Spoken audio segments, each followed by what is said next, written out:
Hey guys, so today we're going to be looking at this AZDOME. It is the PG17 Pro. It's going to come in a box like this, basically. This is the first time I have removed it. So you're going to see it is shaped like a rear view mirror because it is a rear view mirror cam. So basically you're going to just take these pieces here and twist them in like this to get the cardboard off of it. Then you can remove this piece. You have a cleaning cloth. You will have the two rubber pieces that you will need to be on the back. You have a rear view camera right here. You have the SD card. They provide everything for you in this. I really like that fact. You want to see that it does have like phones have a cover on them that you can put to keep it from cracking. This also has a cover that comes with it. So you can put on it once you get it in.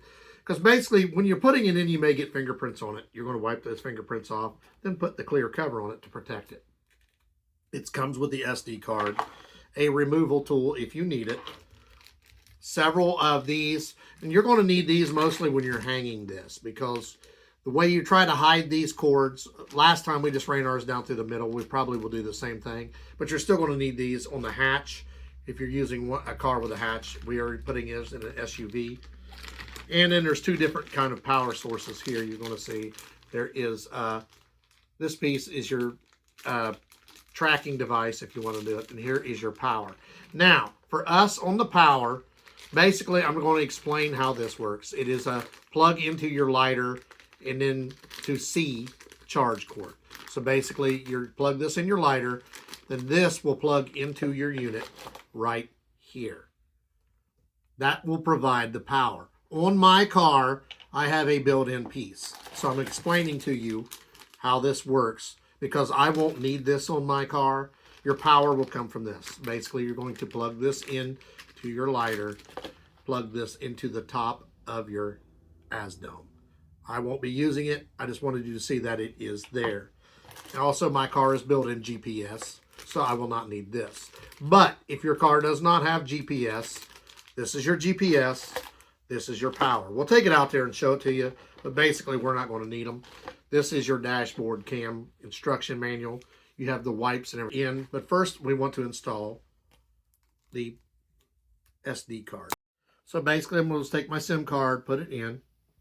It'll click into place. If you need to remove it, you'll push it again. It'll click out like that.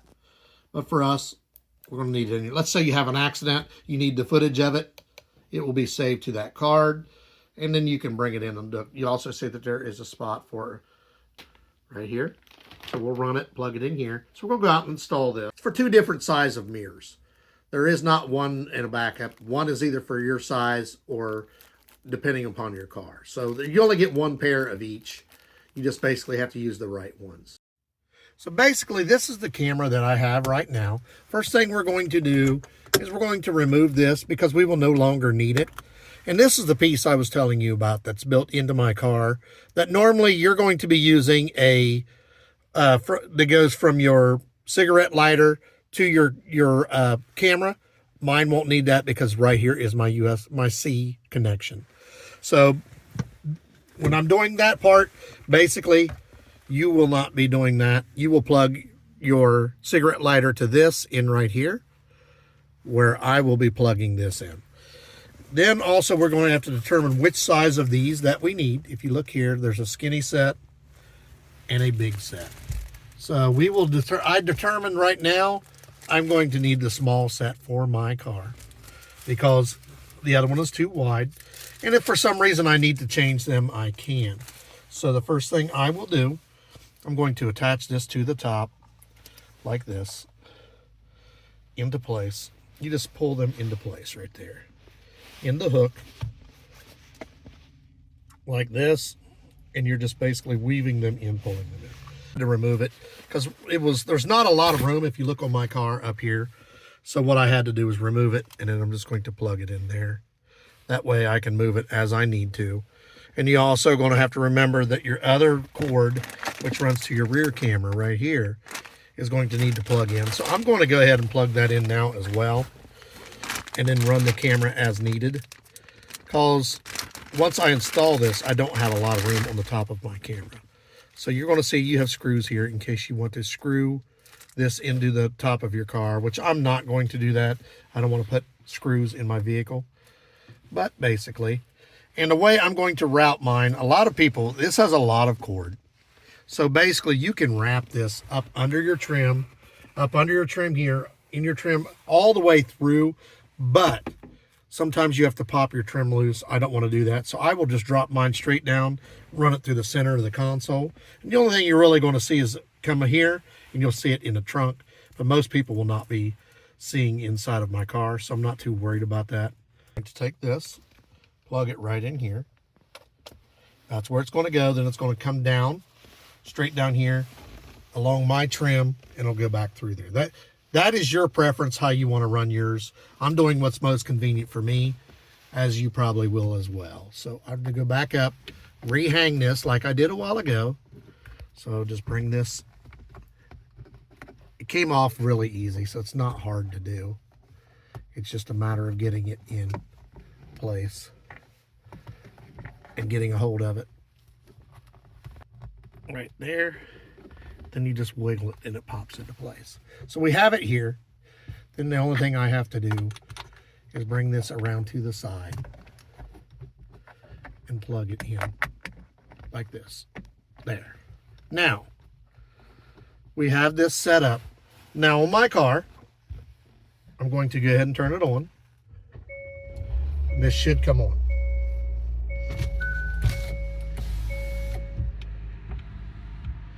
There it is. So do you want to, it's a format error. You want to confirm that. Now, we're confirming it. It's setting it up. Your camera is on this side right here. The next thing that we did, I removed this cover and the cover off the front of the little camera up here. That right here is my camera. And you have to remove the cover off of the front of it so that you can see. Now, while this is clear, we're going to install the new one. There's no fingerprints or nothing on here, so we want to go ahead and install this now while it's clean. And we will go ahead, just like you were doing a phone, and put it on there. Which I want to turn it just a hair. So you're going to see that that's the whole front of my house. It's actually getting as good a view, if not better, than what I would do if I was looking. And this is going to be my rear cam, which I have not yet installed. It's sitting. So basically, I told you can run your rear camera however you want. I decided to run mine straight down, under my seat, around and under. So you can't really see it other than right here. But I didn't want to start prying my trim in the top and the front. Up the side, through here. What I'm going to do is use these, and I will put them along here. You put these through. These click. Make sure you click them into place before you stick them. So if you don't use those little clips and you don't have them locked in, two things are going to happen. They're going to come out, and if you don't use enough, the weight of these wires is going to pull the wire loose where it just hangs. So basically, we want this set into a place so it doesn't move back and forth. Then we're going to make sure these are all hooked up, pushed in nice and tight, and equally distributing the weight. It's going to look like this. You can set it to have just the rear side or just the front side or both sides, or you can rotate these. I'm used to using it this way, but if you wanted to, you're also going to notice some differences as far as settings. You see the whole back there, but if I go to individual modes, just my rear camera, you're going to see you don't get the same view that you would if you were looking before. It's actually a very short distance. Just shows you what's exactly behind you. It'll be the same way on the front. That's why I choose to do the side by side, because when you do it that way, you actually get a larger picture. So you'll notice when I go back again, I have a very wide view. It goes all the way back, all the way to the sides. So I choose to do the side by side so I can see what's in the front and the back at the same time. And I can see what it's recording. And this also picks up a wider view of the front when you do it that way. If you do it just one side, you don't seem to get the same view that you would doing the whole thing. Now, when you go through your settings, you go here. Each one of these, you can change your resolution to 4K, 2.5K, 1080p. I've got it set on 4K. Your looping, you can set to 1, 2, or 3 minutes. Mine is set at 1. Your video encoding, you can do it 264 or 265. Audio, you can turn it on and off. Basically, that's what that is if you want, while it's recording, to record what people are talking about in the car, which I have mine off. The sensitivity, I have mine set on low. And the reason why is if it's set middle or high, you hit a pothole or something, it locks it like that video, like you just had an accident. Low, it doesn't seem to do that. Because this will automatically, if you thinks you had an accident, it will pause and lock that video in. You got your time-lapse recording. You have to connect to AZDOME for that. Frequency, I got 60 megahertz, 60 hertz on this one. Screensaver, I don't have one turned on. You can turn one on, but I don't want one. You can turn on the touch tone on or off. So basically what that does is this. Here, when you touch it, I don't want a touch tone, so I turn it off. Volume, you can turn up or down. That's if you're reviewing the videos. You can adjust your screen brightness, very dark, very light, and your display mode. So basically that's the cameras we just went through. Then when you go back to the main screen, the home screen, you have the video. You can start a video here, take a photo here. This is if there's an emergency and it didn't automatically record it. You hit that and it will save that video. Your settings, your microphone, and then here's your videos. So if you've had a video that you've made, they're right here. If you want to keep one video, you can just go like this. You put trash, you pick individual ones. If you don't need to keep any of them, you just check that. And it does every one of them, then you just delete them. That way it saves you time, but you can keep individual videos. Same thing with pictures. If you have a photo that you had taken one, I haven't had any of anything I had. See the rear videos, I don't want any of them, so I just touch the check mark. It marks them all for me. Then I can delete all of them at once. So this has a really good picture. I like the side by side, and you can invert these two. You can have the rear over here and the front here, but to me it makes sense to have the front on this close to me. Window, because it's raining today. You see it's very clear. It's 4K, it's crystal clear. Another reason why I like this, the cameras are both so clear, the pictures are perfect, just like the way I'm seeing it.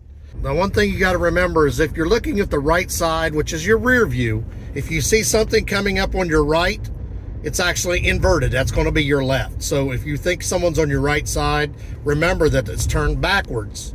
So it's actually the opposite side. That's the only thing you got to remember. Other than that, it's just like a rear camera. Any rear camera will be like that because basically it's turned around backwards. So what's coming up on your right is actually your left and vice versa. But your front one's going to be perfect. I really like these cameras. They're really clear. They record a lot of information, and this new one is easy to delete any old data that you don't want on it. Just remember to set your impact settings. When I first got it, my last one, I had it set on high. I changed it to medium, and then we recently changed it to low because it basically, if you hit a pothole, it will set it off, which is nice because that means if there's an impact, you don't have to worry about the recording because it's there. It will automatically save it. So if you go to the individual pictures, it gives you a different view. So if I go to the individual back, it actually just shows close. If I go to the individual front, the view is not as wide. So I choose to go the picture-in-picture side by side because it gives me a wider view and a further view. So if you look at the right-hand side of that, that's my rear view. It goes way back there. I can see like a mile away. So another thing that's going to determine that is the slope of your vehicle. I have a very steep rear window hatch, so it angles the camera differently, whereas my wife's car is a 2023 Hyundai Venue. It's more of an upright window, and you can allow it to free float. It'll like float up and down with it as you open and close the hatch. This one, if you do that, it doesn't seal back in place, so I had to take a screwdriver and tighten down the screws so it locked it in place. So you're just going to have to trial and error with your vehicle to see where to set your rear view camera. There are several ways to set it. You can leave it free floating, or you can tighten it down. And each of my vehicles are different, so I had to do it differently on each one. Park outside, you see the camera view. On the back, it's almost like an infrared on the rear. The front, of course, you're going to see the headlights. So we're going to try to drive someplace where it would normally be darker as opposed to town, because town's got a lot of lights. We live right outside of town, so we'll just take this route. And then you can see the camera. Even though it's dark outside, you can still see. You can still see clearly. That's a nice feature. My windows are starting to fog up, so I'll turn on my defroster.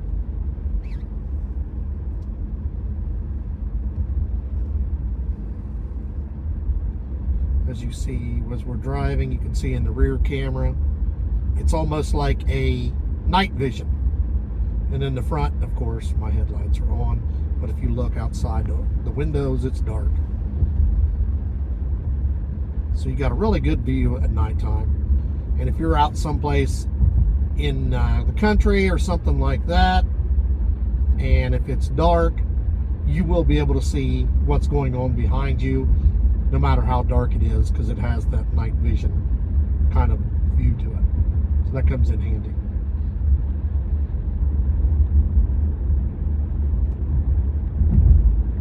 Got a really good picture. Still raining a little bit, but you can see how, especially in the front where the headlights are on, you can tell that that's a night vision. It's almost like a yellow light, but it's bright, but when you're looking out the windows, it's not, it's dark. So I really like the fact that you can see everything in these cameras. They record really well, and even at night, if you need video footage, you're going to have it. We will put the link for this in the description. Like, subscribe, give us a thumbs up.